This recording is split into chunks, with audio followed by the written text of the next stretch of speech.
I'm Shelby, 35, and I always believed family bonds were unbreakable until last Christmas dinner changed everything. 4 words from my mother's mouth shattered the foundation of what I thought family meant. "You're dead to me." Those words hung in the air like icicles, freezing the room and my heart simultaneously. That night I made a decision that would alter the course of my life forever. Before I tell you how I rebuilt my life from the ashes of family betrayal, let me know where you're watching from in the comments. Hit subscribe and join me on this journey of heartbreak and healing. Growing up in a quiet suburb just outside Seattle, I never would have predicted where my relationship with my mother Rachel would eventually lead. Our modest 2-story house on Maple Street looked picture perfect from the outside. Well-maintained lawn, seasonal decorations, and family photos proudly displayed in the living room. But appearances can be deceiving. Rachel was what many would call a helicopter parent, though that term seems almost too gentle in retrospect. She monitored every aspect of my life with an intensity that felt suffocating. My homework was inspected nightly, my friendships carefully screened, and any deviation from her expectations was met with emotional manipulation rather than conversation. "Do whatever you want, Shelby, but know you're breaking my heart," became her signature phrase whenever I showed signs of independence. As a child, those words were devastating. The guilt would consume me, and I'd quickly abandon whatever plan had triggered her disapproval. My father, Thomas, existed in the periphery of our family dynamic. A quiet accountant who spent long hours at the office, he avoided conflict at all costs. When tensions rose between my mother and me, he'd suddenly remember urgent work in the garage or papers that needed reviewing. His favorite phrase became, "Just do what your mother says, it's easier that way." Looking back, his passive enablement was its own form of betrayal. My younger sister, Amanda, was my saving grace throughout childhood. 3 years my junior, she possessed a natural ability to navigate Rachel's emotional minefields with grace I never mastered. We formed a silent alliance, supporting each other through the unpredictable storms of our mother's moods. Late-night whispered conversations in my bedroom became our therapy sessions, analyzing what had triggered the latest outburst and strategizing how to maintain peace. Despite the emotional turbulence at home, I managed to excel academically.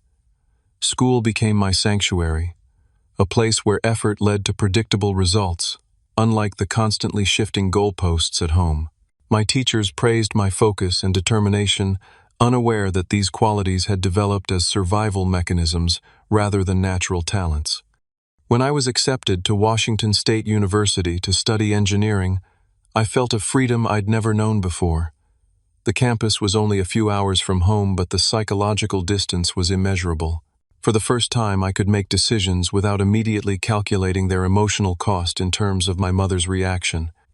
It was during my junior year that I met Eliza in a campus coffee shop. She was studying psychology with a warm smile and an easy laugh that drew me in immediately. Our connection was instant and unlike anything I'd experienced before. With Eliza, conversations flowed naturally without the constant self-censoring I'd grown accustomed to. She listened, truly listened, without judgment or manipulation. This simple act felt revolutionary. Rachel's reaction to Eliza was predictably negative. Despite never having met her, my mother found countless reasons to disapprove. Eliza's psychology major was impractical. Her hometown of Portland was too liberal. Her curly hair in the Facebook photo I showed was unprofessional. The criticisms were as endless as they were ridiculous. "I just want what's best for you," Rachel would insist during our weekly phone calls. "You're still so young. How can you know this girl is right for you?" The real issue, which became increasingly clear, was that Eliza represented a threat to Rachel's control. Every hour spent with Eliza was an hour not spent under my mother's influence, and that was unacceptable to her. The first major battle occurred during my senior year when I chose to spend Thanksgiving with Eliza's family in Portland. Rachel didn't speak to me for 2 weeks after I informed her of my decision. Thomas called, his voice strained, asking if I couldn't just come home this once to keep the peace. But something had shifted within me. Experiencing the warm, supportive dynamics of Eliza's family had illuminated just how unhealthy my own family situation was. Their discussions included diverse opinions without anyone storming off. Disagreements were handled with respect rather than emotional weaponry. It was eye-opening and heartbreaking simultaneously. After graduation, Eliza and I both found jobs in Seattle. Being back in my hometown should have made maintaining family relationships easier, but proximity only seemed to intensify Rachel's expectations. Sunday dinners became mandatory in her mind, and any absence was treated as a personal affront, regardless of the reason. When I received a promotion to senior engineer last September, it came with increased responsibilities and occasional travel. Rachel took my decreased availability as a personal rejection rather than a natural career progression. The pattern of emotional blackmail that had characterized my childhood re-emerged with renewed vigor. "I guess your job matters more than your family now," she said during one particularly tense phone call. "I raised you better than this, Shelby." What she never seemed to understand was that her definition of family was based on obligation and control rather than love and mutual respect. And that fundamental disconnect was laying the groundwork for the explosion that would come that fateful Christmas evening.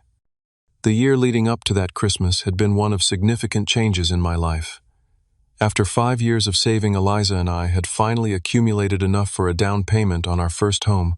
We spent weekends touring properties across Seattle, eventually falling in love with a charming 3-bedroom craftsman in Ballard about 20 minutes from my parents' house. The neighborhood had excellent schools, an important consideration as we were beginning to discuss starting a family of our own. When we closed on the house in October, I was buzzing with excitement to share the news with my family. Homeownership felt like a tangible marker of adulthood, an achievement worthy of celebration. I called my parents immediately after signing the papers, hoping for congratulations. "Ballard, why would you move all the way out there?" was Rachel's immediate response. "No congratulations, no questions about the house itself. That's at least 20 minutes from us in good traffic. What happens when you have kids? We won't be able to help out." I tried explaining the merits of the neighborhood, the parks, the school district, the sense of community, but Rachel had already decided this was another example of me pulling away from the family. Thomas got on the phone, briefly offering a half-hearted "congratulations, son," before passing the phone back to my mother, who continued listing reasons why our choice was flawed. Later that evening, Amanda called to apologize for our mother's reaction. "She's been different lately, Shelby," my sister confided. "More on edge than usual. Dad says to just give her time to adjust to the idea." But time didn't improve Rachel's attitude about our home purchase. When we invited my family over for a housewarming dinner in November, she found fault with everything from the street parking situation to the creaking floorboards in the hallway. What should have been a joyful evening turned into an exercise in patience as Eliza and I weathered Rachel's thinly veiled criticisms. "The house has character," Eliza whispered to me as we washed dishes later that night. Unlike some people we know, her attempt at humor was appreciated, but we both knew the situation was becoming increasingly untenable. Work pressures added another layer of complexity to the family dynamic. My promotion had come with the responsibility of overseeing a major infrastructure project with tight deadlines. 60-hour work weeks became normal throughout November and December, leaving little energy for navigating the emotional minefield of family gatherings.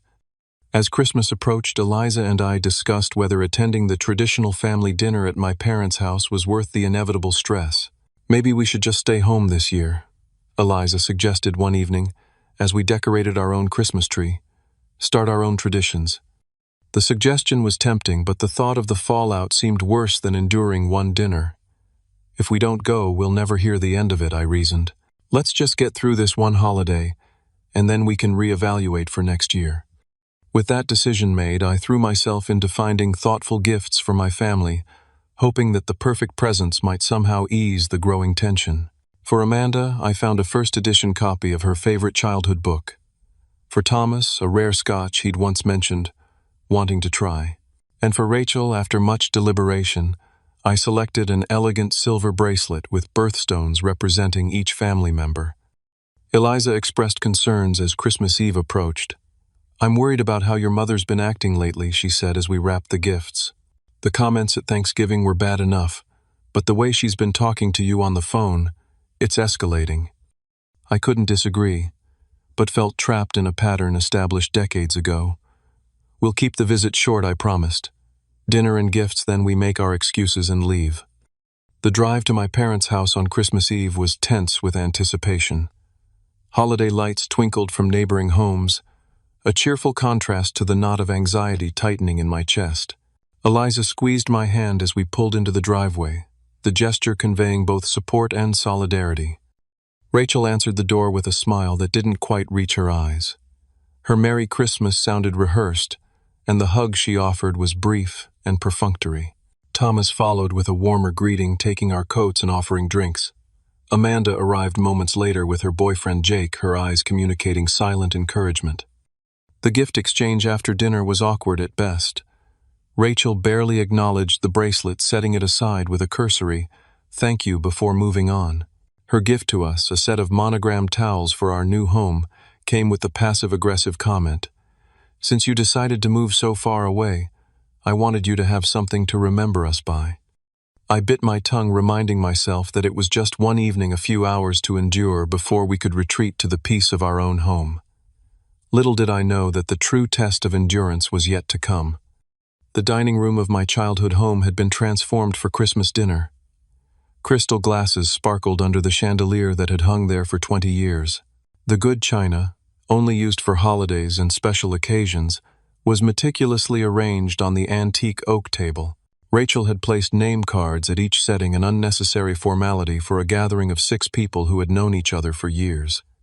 But control over seating was just another way my mother maintained her sense of authority over family gatherings. I was placed at one end of the table, directly opposite my father, who sat at the head. Eliza was not beside me, but across from me, sandwiched between my father and Amanda. This arrangement, I suspected, was deliberate, separating Eliza and me while positioning Rachel at my right hand, where she could easily engage or interrupt me. The first half hour of dinner progressed with strained small talk. Thomas inquired about my recent work projects with genuine interest. Amanda shared amusing stories from her job as a high school counselor.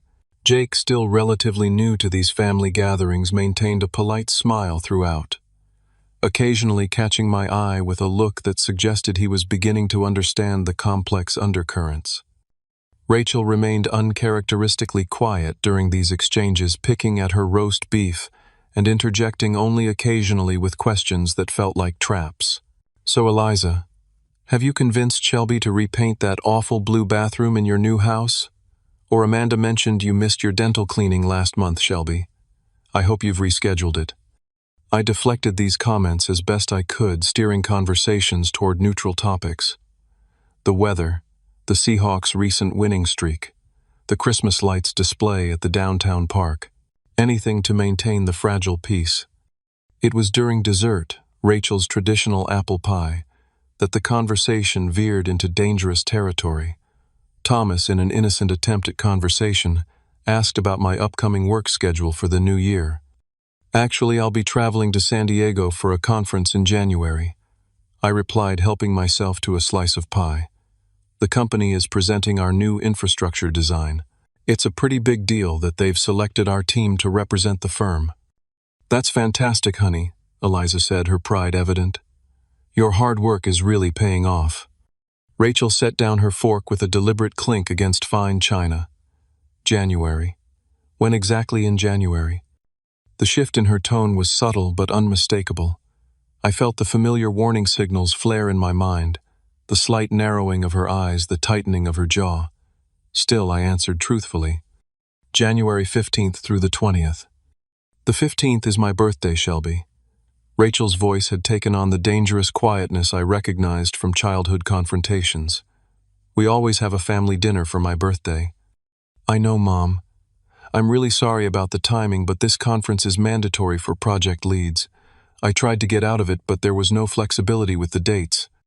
"Mandatory," she repeated the word, dripping with skepticism. "I find it interesting how work events have become mandatory, while family obligations have become optional in your life lately." Thomas interjected, "Rachel, I'm sure Shelby wouldn't miss your birthday if he had a choice. Maybe we could celebrate the weekend before instead." But Rachel wasn't interested in solutions. First Thanksgiving dinner cut short because of some work deadline, then moving to a house 20 minutes away, and now missing my birthday entirely. It's becoming quite clear where your priorities lie. I took a deep breath, trying to remain calm. Mom, this isn't about priorities. It's about adult responsibilities. My career is important too, and sometimes there are conflicts that can't be avoided. I understand perfectly, Rachel replied, her voice rising. Ever since she came into your life, everything has changed. She glared at Eliza. You've systematically pulled him away from his family. Eliza flinched but remained composed. Rachel, I've never tried to come between Shelby and his family. These are his professional decisions, and I support him. Of course you'd say that, Rachel scoffed. You've gotten exactly what you wanted. A house far away from us, holidays on your terms, and now my son missing my birthday for the first time in 35 years. The accusation was so unfair and misplaced that I felt a surge of anger. Still, I tried once more to defuse the situation. Mom, this isn't about Eliza. The conference dates were set by my company. I'll make it up to you when I get back, I promise. Make it up to me. Rachel's voice had taken on a shrill quality. You can't make up for choosing work over family. That's not how it's supposed to be. I raised you better than this. Rachel, Thomas warned, let's not ruin Christmas dinner over a schedule conflict. Stay out of this, Thomas, she snapped. You've never understood how important family traditions are. Birthdays mean something in this house. I could see this spiraling out of control and made one last attempt at reason. Mom, I understand you're disappointed, but this is my career we're talking about. I've worked incredibly hard for this opportunity. Rachel pushed her chair back from the table, standing to gain height advantage. Your career, your house, your choices. It's all about you now, isn't it, Shelby? What about my feelings? What about what I want for once? This isn't about what you want, I replied, struggling to keep my voice level. This is about what I need to do as a professional adult. I'm not missing your birthday to hurt you. Rachel's face contorted with anger. I don't believe you. I think you're doing this deliberately to punish me for speaking my mind about your house and your lifestyle choices. That's ridiculous, I said, finally letting frustration edge into my voice. Not everything in my life revolves around you, Mom. As soon as the words left my mouth, I knew I'd crossed an invisible line. The room went completely still. Amanda and Jake stared at their plates. Thomas looked desperately between Rachel and me, as if searching for a way to pull us back from the brink. Eliza reached across the table, her fingers just brushing mine in silent support. Rachel straightened to her full height, her face transformed by fury and hurt into something I barely recognized. When she finally spoke, her voice was ice-cold and crystal clear. You're dead to me. 4 simple words delivered with such conviction that they seemed to physically strike me. The silence that followed was absolute. No one moved. No one spoke. It was as if time itself had frozen along with the air in my lungs. Thomas finally broke the silence. Rachel, you don't mean that. You're upset, but that's going too far. She didn't acknowledge him, her gaze fixed unwaveringly on me. I've given everything for this family for you, and this is how you repay me. By dismissing my feelings and choosing everything else over me, then we're done. I felt strangely calm in that moment, as if watching the scene from outside my body. With deliberate movements, I placed my napkin beside my half-eaten pie. I think it's time for us to go, I said quietly. Eliza was already standing, gathering her purse. Amanda looked devastated, tears streaming silently down her face. Thomas seemed paralyzed, his mouth opening and closing without producing words. Without another word, I stood, took Eliza's hand, and walked out of the dining room. We collected our coats from the front closet, the rustle of fabric sounding unnaturally loud in the silence. Rachel remained in the dining room, but I could feel her presence like a storm cloud behind us. As we stepped into the cold December air, the Christmas lights on neighboring houses seemed to mock the darkness that had settled over my heart. We got into our car and drove away from my childhood home, neither of us speaking until we were several blocks away. Only then did Eliza reach over and squeeze my hand. I'm so sorry, Shelby, she whispered. I couldn't respond. The words, "You're dead to me," echoed in my head, drowning out all other thoughts. In my 35 years, I had never imagined hearing those words from my mother's lips, especially not over something as mundane as a missed birthday dinner. As we drove through the silent streets of Seattle decorated for a holiday that suddenly felt hollow, I knew with absolute certainty that something fundamental had shifted. The relationship I had spent decades trying to navigate to preserve despite its toxicity had finally broken beyond repair. The drive home from my parents' house was conducted in complete silence. Seattle's Christmas lights blurred through the windshield as Eliza navigated the evening traffic. Occasionally, she would glance my way, her concern palpable, but she intuitively understood my need for quiet in that moment. The words, "You're dead to me," played on an endless loop in my mind, each repetition cutting deeper than the last. When we finally pulled into our driveway, the cheerful wreath on our front door felt like it belonged to another life entirely. We entered our home, removed our coats, and went through the motions of returning to normal space. But nothing felt normal anymore. It wasn't until we were sitting on our living room couch, the Christmas tree lights blinking silently in the corner, that the emotional dam broke. The first sob caught me by surprise, erupting from somewhere deep inside. Once it started, I couldn't stop.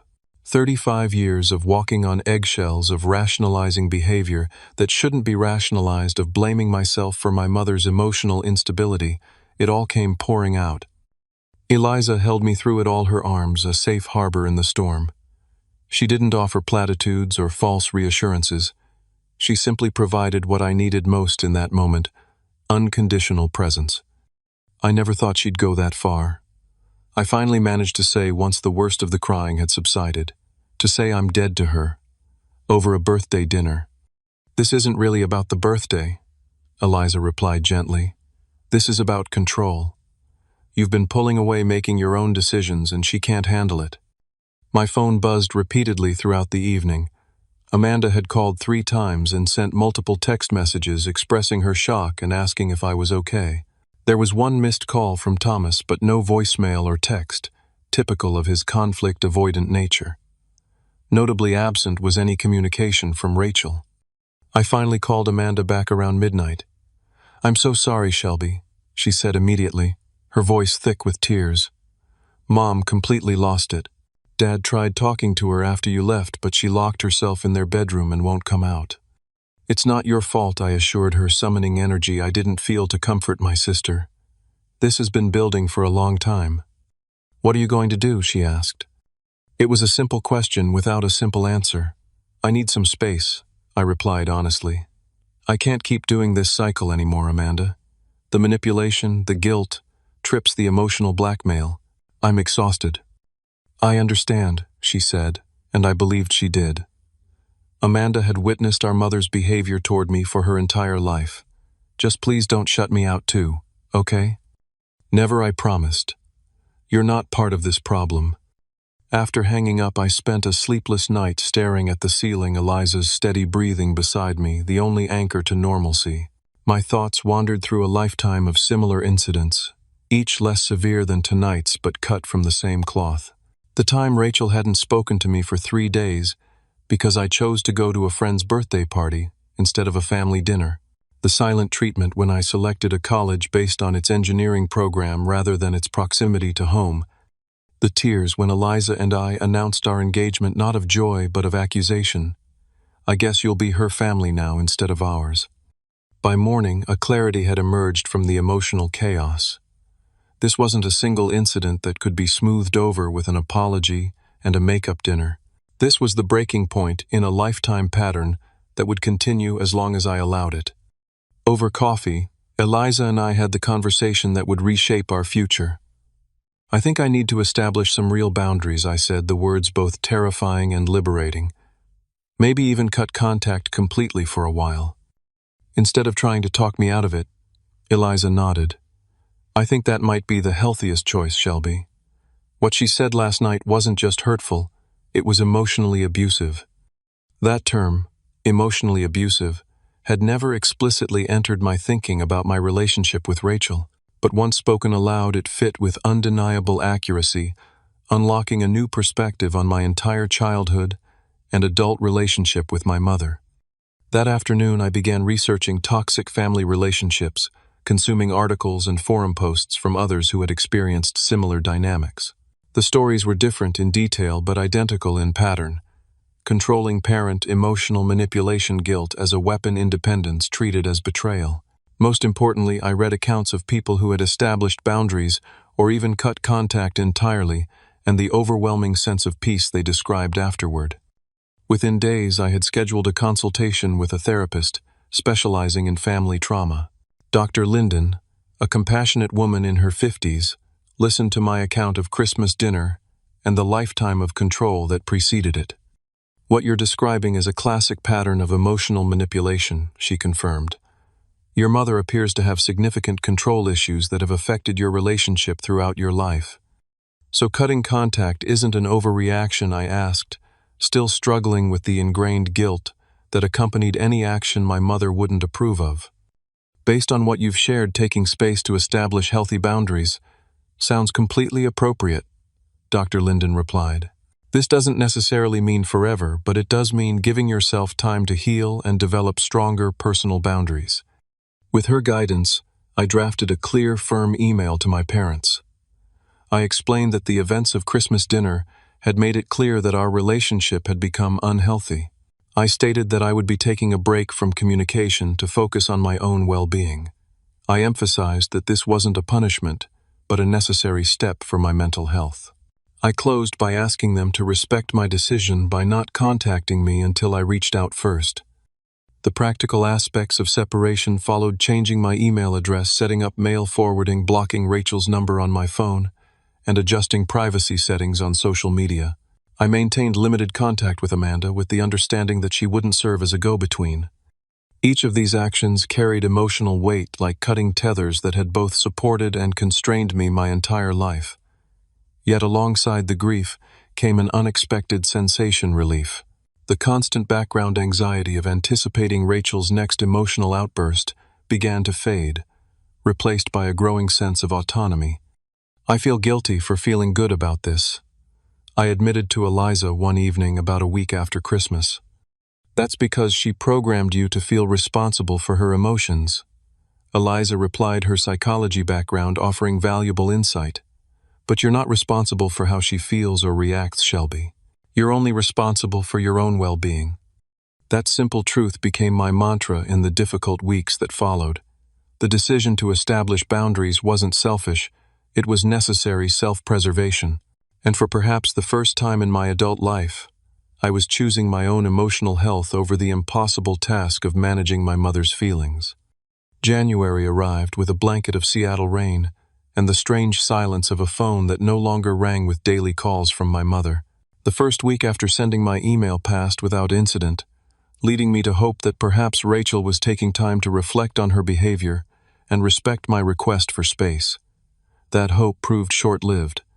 By the second week, Rachel had begun what would become an escalating campaign to re-establish contact on her terms. It started with emails from new addresses after I blocked her primary account. The messages alternated between self-pity, "I can't believe my own son would abandon me like this," and accusation, "After everything I've sacrificed for you, this is how you treat me." When the emails went unanswered, she enlisted mutual acquaintances as unwitting messengers. My mother's friend Susan called under the pretense of checking in, only to casually mention that Rachel is absolutely devastated by this family rift. My father's cousin sent a text saying, "Your mother cries every time your name is mentioned. Don't you think this has gone far enough?"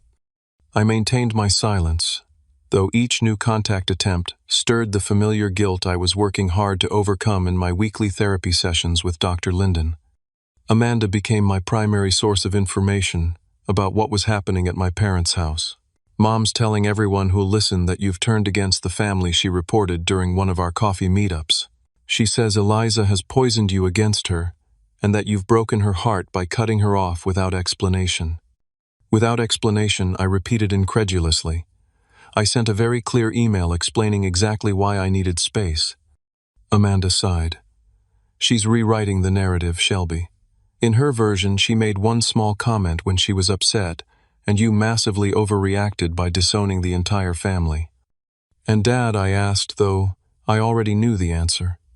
"He's doing what he always does, trying to keep the peace without taking a real stand. He says you both need to apologize and move on. The situation escalated dramatically in late January, when Rachel showed up unannounced at my workplace. I was in the middle of a team meeting when our receptionist called to inform me that my mother was in the lobby, insisting on seeing me immediately. She seems very upset, the receptionist whispered. She's saying it's a family emergency. Heart pounding. I excused myself from the meeting. When I reached the lobby, Rachel was pacing near the reception desk, her winter coat still buttoned to the neck. "Mom, what are you doing here?" I asked, keeping my voice low despite the adrenaline coursing through me. "You've left me no choice, Shelby," she replied loudly, drawing attention from everyone in the vicinity. "You won't answer my calls or emails. You've shut me out completely. What kind of son does that to his mother?" "This isn't the place for this conversation," I said firmly. I made it clear I needed space. "Space," she repeated, her voice rising further. "It's been a month. Your birthday dinner is in 3 days. I need to know if you're coming, or if you're going to break my heart again." Several colleagues had stopped to watch the unfolding scene. My hands were shaking as I replied, "I'm not having this discussion here. Please leave before security gets involved." "Security? You'd have security. Remove your own mother." The hurt in her voice sounded genuine, making this all the more difficult. "If necessary, yes," I managed to say, though the words felt like razor blades in my throat. When she refused to leave, continuing to raise her voice about my cruelty and abandonment, I had no choice but to signal our building security. The sight of my own mother being escorted from my workplace, crying and calling my name, haunted me for days afterward. That evening I received a certified letter delivered to our home. Inside was a 5-page handwritten note from Rachel, detailing all the sacrifices she had made as a mother and how deeply I had wounded her with my childish, silent treatment. She positioned herself as the victim of my unreasonable behavior, never once acknowledging her role in the Christmas dinner confrontation or the decades of emotional manipulation that preceded it. Thomas made his first solo attempt at intervention in early February, calling from a number I didn't recognize. "Son, this has gone on long enough," he said when I answered. "Your mother is beside herself. You know how she is. She speaks without thinking sometimes, but she didn't mean what she said." "Did she tell you that?" I asked. "Has she admitted that saying I'm dead to her was wrong?" His hesitation told me everything I needed to know. "She's hurting, Shelby. We all say things we don't mean when we're upset." "I needed space, Dad. I made that clear, and instead of respecting that she's shown up at my workplace, sent flying monkeys to guilt me, and written a letter that blames me for everything without taking any responsibility herself. Does that sound like someone who's ready to have a healthy relationship?" Thomas had no real answer for that. "Just think about reaching out when you're ready," he said before ending the call. "Family is family after all." That phrase, "family is family," had been used throughout my childhood to excuse all manner of hurtful behavior. It was the ultimate trump card. No matter what was said or done, blood ties supposedly made it all forgivable, even mandatory to forgive. But my sessions with Dr. Linden were helping me see the toxic nature of that mindset. Being family doesn't grant unlimited license to hurt someone, she reminded me during one particularly difficult session. Healthy relationships of any kind require mutual respect and boundaries. As winter turned to spring, the extended family began taking sides in the conflict. My father's brother called to tell me I was being unnecessarily harsh with my mother. My grandmother sent a card urging reconciliation before it's too late. Meanwhile, my mother's sister surprisingly reached out to offer support, revealing that Rachel had displayed similar controlling behaviors throughout their childhood. "She's always needed to be the center of the family universe," my aunt confided during our phone call. "I'm sorry you've had to bear the brunt of that pattern." Rachel's social media campaign began around month 3 of our estrangement. Though I had blocked her on my own accounts, friends reported that she was posting vague, martyred updates about the pain of having an ungrateful child and praying for healing in a broken family relationship. Each post garnered sympathetic comments from people who had only heard her version of events, further cementing the narrative of her as the wounded party. The most manipulative attempt came in April when Amanda called me in a panic. "Mom's in the hospital," she said, her voice tight with worry. "Dad says she collapsed this morning. Her blood pressure was through the roof." My immediate instinct was concern, followed quickly by suspicion at the timing. Is she okay? They're running tests, Amanda replied. Dad thinks the stress of your estrangement might be contributing to her condition. I felt the familiar weight of guilt descending exactly as Rachel would have intended. But something had changed in me over the months of therapy and distance. I'll check in with you later for updates, I told Amanda. But I'm not rushing to the hospital. That would just reward this behavior. My suspicion proved justified when Amanda called back that evening to report that Rachel had been released with instructions to take her blood pressure medication regularly, medication she had apparently been skipping. The collapse had been a dizzy spell, nothing more serious, though Thomas had described it in the most alarming terms possible when calling family members. The 6-month mark of our estrangement brought Rachel's most audacious attempt at reconciliation on her terms. Somehow she had obtained the contact information for Eliza's parents and reached out to them directly, painting herself as a heartbroken mother, trying to understand why her son had cut her off without warning or explanation. Richard and Barbara, Eliza's parents, called us immediately after receiving Rachel's lengthy email. She's asking us to intervene. Richard explained, confusion evident in his voice. She seems to think we might be able to convince you to reconcile. She's trying to triangulate, Eliza explained to her parents. It's a manipulation tactic to gain allies and apply pressure indirectly. The fact that Rachel would go so far as to involve my in-laws, people she had met only twice and claimed to dislike, demonstrated just how desperate she had become to regain control. It also reinforced my conviction that maintaining distance was the right decision. Someone willing to go to such lengths to bypass clearly stated boundaries was not someone ready for a healthy relationship. What should we do? Barbara asked, concerned by the entire situation. Nothing, I advised. Don't respond. Any engagement will just encourage more of the same behavior. As spring turned to summer, Rachel's attempts at contact gradually became less frequent but more dramatic in nature. When showing up unannounced at our home one weekend didn't yield the desired result, we didn't answer the door. She left a small box on the porch containing childhood mementos: my first baby tooth, a kindergarten, drawing a Father's Day card I'd made Thomas when I was 6. The message was clear. She was reminding me of all she had done for me, all the memories we shared, all the ways I was indebted to her. But rather than drawing me back into the fold as she intended, it only highlighted how she viewed our relationship as a ledger of obligations rather than a bond of mutual love and respect. She still doesn't get it, I told Eliza as we examined the contents of the box. Even now, she's trying to manipulate rather than understand. The realization was both sad and liberating. For 6 months, I had held onto a small hope that the separation might spark genuine self-reflection in Rachel, that she might come to recognize her role in our fractured relationship. But each new attempt at contact revealed that she remained fixated on regaining control rather than rebuilding trust. Perhaps this is who she's always going to be, Eliza suggested gently. And if that's the case, the question becomes not when you'll reconcile, but if a healthy relationship is even possible. It was a painful question to consider, but one that needed to be faced honestly as I continued my journey toward emotional independence. As months of separation from Rachel stretched on, I found myself in unfamiliar emotional territory. The constant background noise of maternal disapproval had been silenced, creating space for personal growth I hadn't realized was possible. My weekly sessions with Dr. Linden evolved from crisis management to deeper exploration of long-standing patterns. What we're seeing in your family is intergenerational trauma, she explained during one particularly insightful session. Your mother likely experienced similar controlling behavior from her own parents, though perhaps in a different form. This perspective helped me view Rachel with more compassion without excusing her behavior. Understanding the origins of toxic patterns doesn't obligate you to endure them, Dr. Linden emphasized. It simply provides context for healing your own wounds. Those wounds ran deeper than I had initially recognized. Childhood memories resurfaced during therapy, times when my achievements had been dismissed unless they aligned with Rachel's expectations, moments when natural childhood independence had been treated as personal betrayal, instances when Thomas had tacitly endorsed Rachel's behavior through his silence. I'm realizing how much energy I've spent my entire life trying to manage her emotions, I told Eliza one evening after a particularly draining therapy session.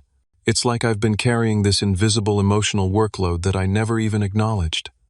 Eliza's unwavering support throughout this process proved invaluable. Unlike friends who urged reconciliation with well-meaning but simplistic advice like, "You only get one mother," Eliza understood the complexity of the situation. Her background in psychology provided helpful insights, but it was her empathy and patience that truly sustained me during difficult moments.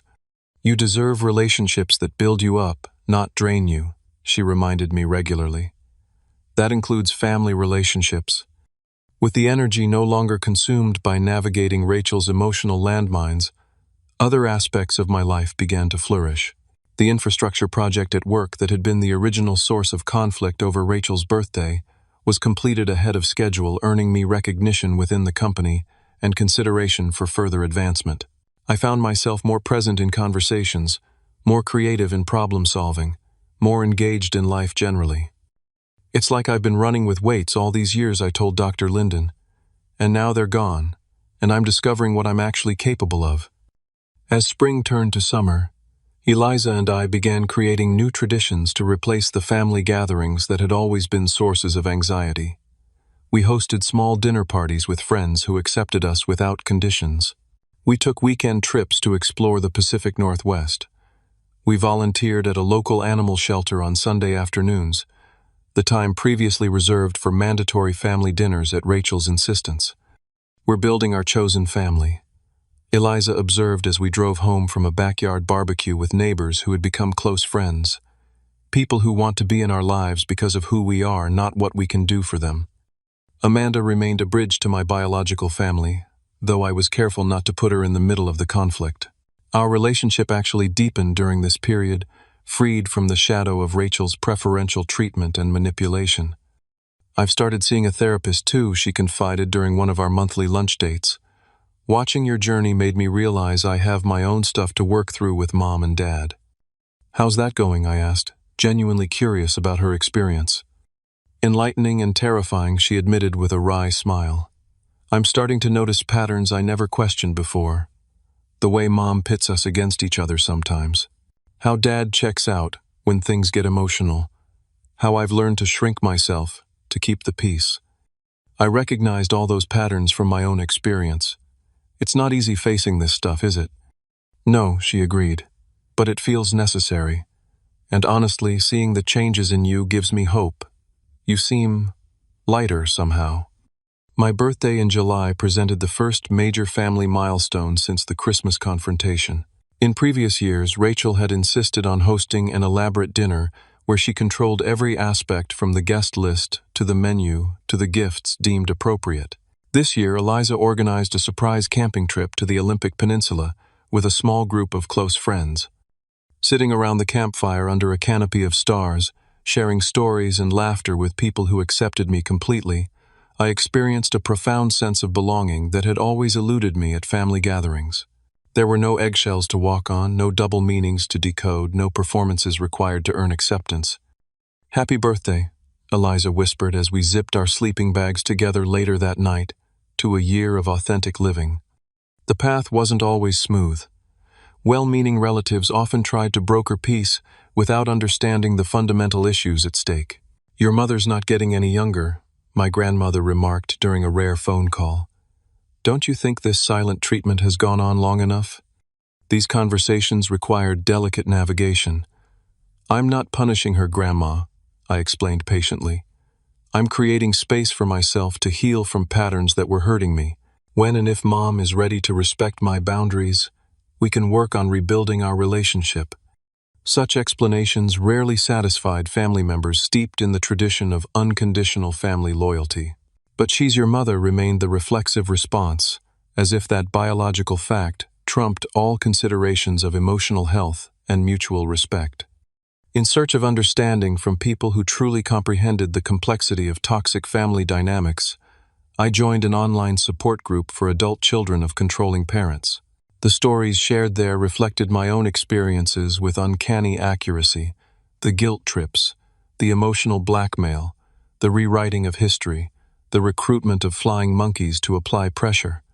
More importantly, the group offered strategies for maintaining boundaries while preserving sanity. From these virtual strangers united by common experience, I learned practical approaches to handling everything from holiday expectations to family members who violated stated boundaries. "You're not crazy, and you're not alone," became the group's unofficial mantra. Those simple words provided immense comfort during moments of doubt.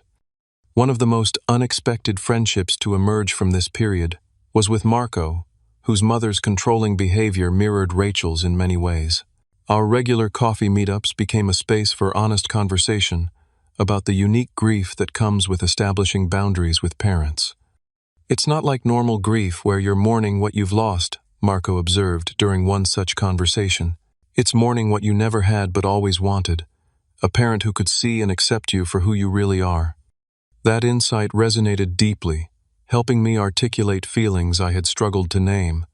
I wasn't just missing my mother, I was mourning the relationship we could have had if she had been capable of respecting my autonomy. As the one-year anniversary of the Christmas confrontation approached, I found myself reflecting on the tremendous changes the year had brought. The initial raw wound had gradually transformed into a scar, still visible, still tender when pressed, but no longer actively bleeding. The constant anxiety that had been my lifelong companion had receded to manageable levels. The reflexive guilt that once accompanied any act of self-prioritization had diminished. Most significantly, I had developed a stronger sense of self beyond the role of Rachel's son. I was a husband, a friend, an engineer, a volunteer, a complete person with inherent worth not tied to fulfilling someone else's expectations. "Do you ever think about reaching out to her?" Eliza asked one evening as we decorated our home for the approaching holiday season. The question didn't trigger the immediate anxiety it might have months earlier. "Sometimes," I admitted. "Not because I miss the way things were, but because I wonder if a different kind of relationship might be possible someday." "On your terms this time," Eliza noted. "On terms that work for both of us," I corrected gently. "But yes, with firm boundaries that protect my well-being." Whether such a relationship was possible remained an open question as the calendar pages turned toward December, but whatever the future held with Rachel, I faced it from a position of newfound strength and clarity rather than obligation and fear. The holiday season arrived with a mix of emotions. Decorating our home for Christmas stirred memories of the previous year's painful confrontation, but also highlighted how much healing had occurred in the intervening months. Eliza and I had created new traditions that felt authentic rather than obligatory, volunteering at a local food bank, hosting a small gathering for friends without family nearby, selecting a giving tree recipient to shop for. Together, in mid-December, just as we were settling into these new rhythms, an unexpected letter arrived. Unlike the previous communications from Rachel, filled with accusations and demands, this one came in a plain envelope with no return address. I might have missed it entirely, if not for recognizing her distinctive handwriting on the front. For several days, the unopened letter sat on our kitchen counter. Part of me feared it contained more manipulation, more guilt trips, more denial of reality. Another part hoped against hope that something had shifted. "You don't have to read it if you're not ready," Eliza assured me. "There's no timeline for this." When I finally opened it on a quiet Sunday morning, the contents surprised me. The letter was shorter than Rachel's usual missives, just one page of carefully written text. "Shelby," it began simply, "this past year has been the hardest of my life. Losing contact with you forced me to confront things about myself that have been painful to acknowledge. With help from my own therapist, I'm beginning to understand how my behavior affected you throughout your life. I had to stop reading overcome by unexpected emotion. Rachel seeing a therapist was perhaps the last thing I would have predicted. She had always dismissed therapy as nonsense for weak people who can't handle normal life. When I continued reading, her words reflected a level of self-awareness I had never witnessed before.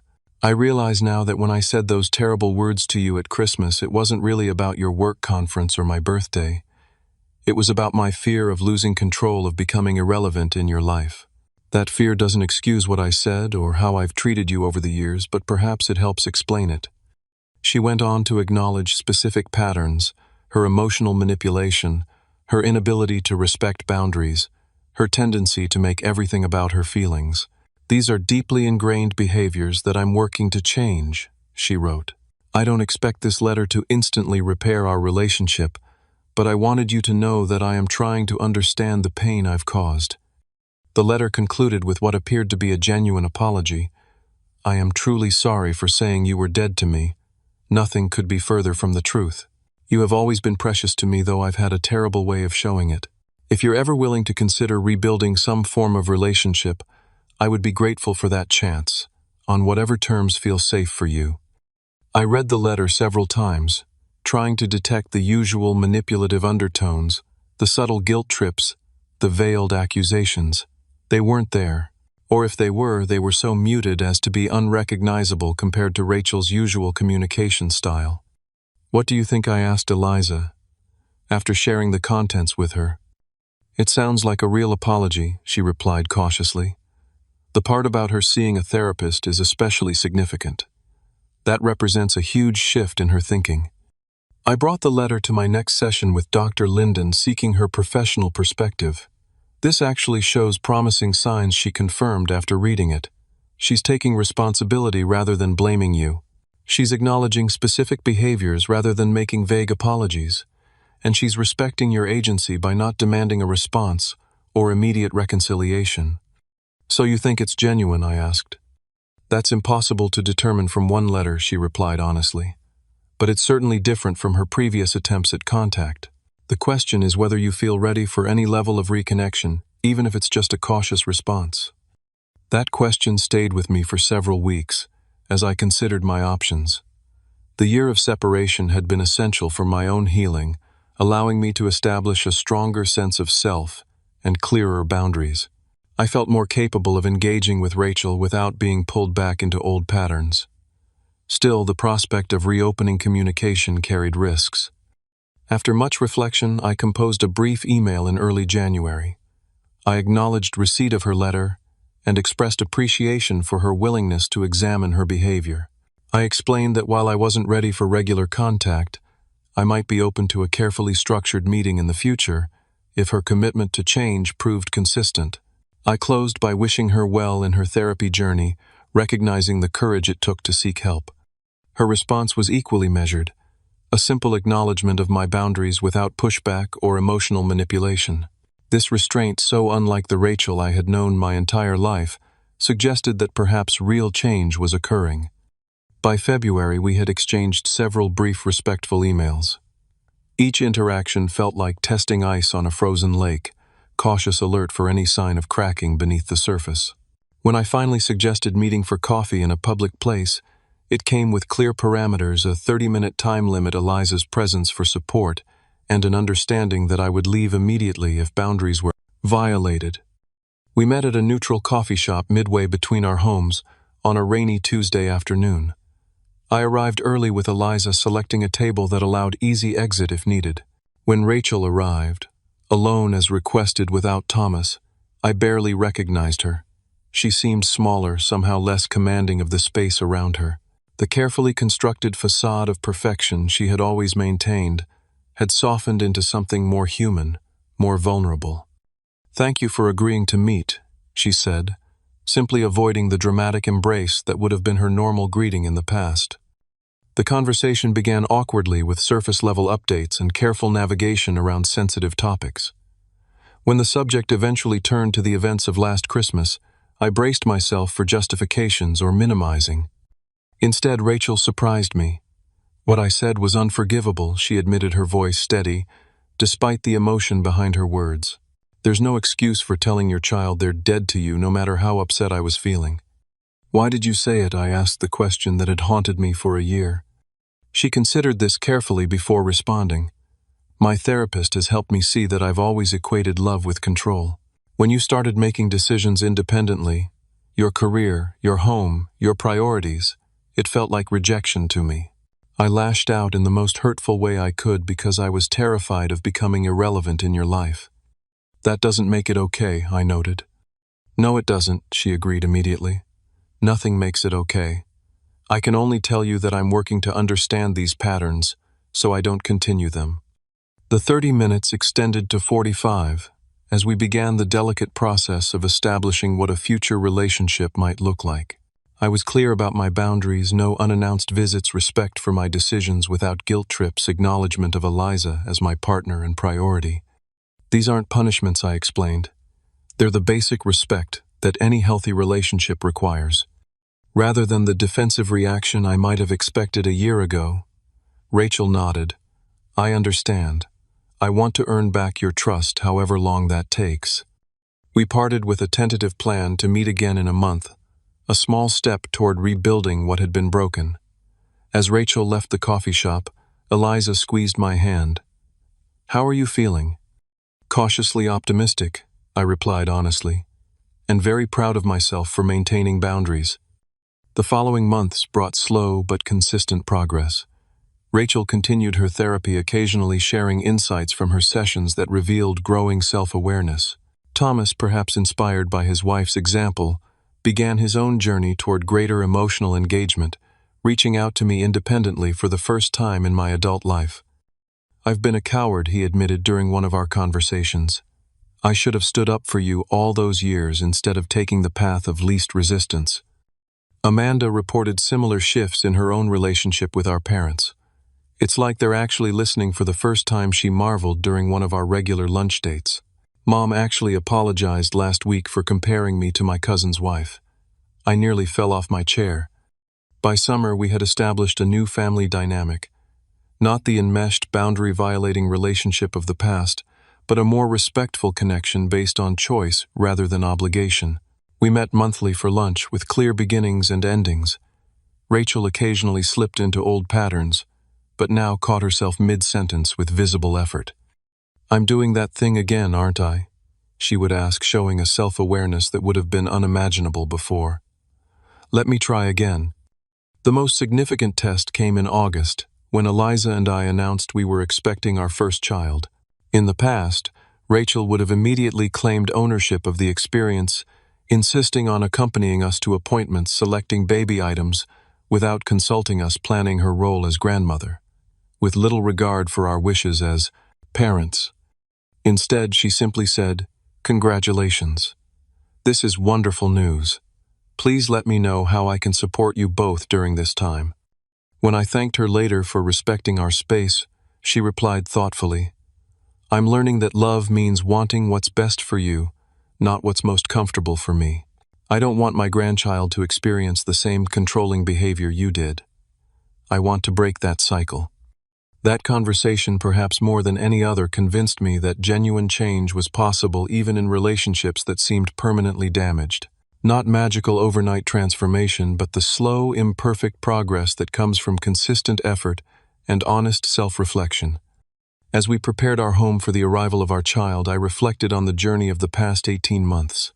From the devastating words spoken at a Christmas dinner table to the careful reconstruction of a healthier family dynamic, the path had been neither straight nor easy. There had been moments of doubt, setbacks, difficult conversations, and painful realizations. Yet through it all, I had discovered strength I never knew I possessed: the courage to establish boundaries, the wisdom to recognize toxic patterns, the compassion to understand without excusing harmful behavior, and the patience to allow for genuine growth and change. The most profound lesson came from recognizing that family connections, while important, aren't automatically healthy, simply because they're family. Like all relationships, they require mutual respect, clear boundaries, and genuine care for each other's well-being. Sometimes the greatest act of love, both for ourselves and others, is to step back and require better treatment rather than accepting harmful patterns in the name of family obligation. As I placed a framed ultrasound photo on our mantel, I felt profound gratitude for the difficult journey that had led to this moment of peace. The child growing within Eliza would be born into a family working consciously to break generational patterns of control and emotional manipulation. They would learn that love doesn't demand perfection or compliance, but offers acceptance and respect for individual autonomy. And perhaps that's the most meaningful legacy any of us can create. Not perfect families without conflict, but families committed to growing through conflict toward deeper understanding and genuine connection. What about you? Have you ever had to establish difficult boundaries with people you love?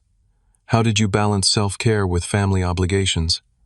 Drop your thoughts in the comments below, and if this story resonated with you, please like, subscribe, and share. Your experiences might help someone else navigating their own complex family dynamics. Thank you for joining me on this journey of heartbreak and healing.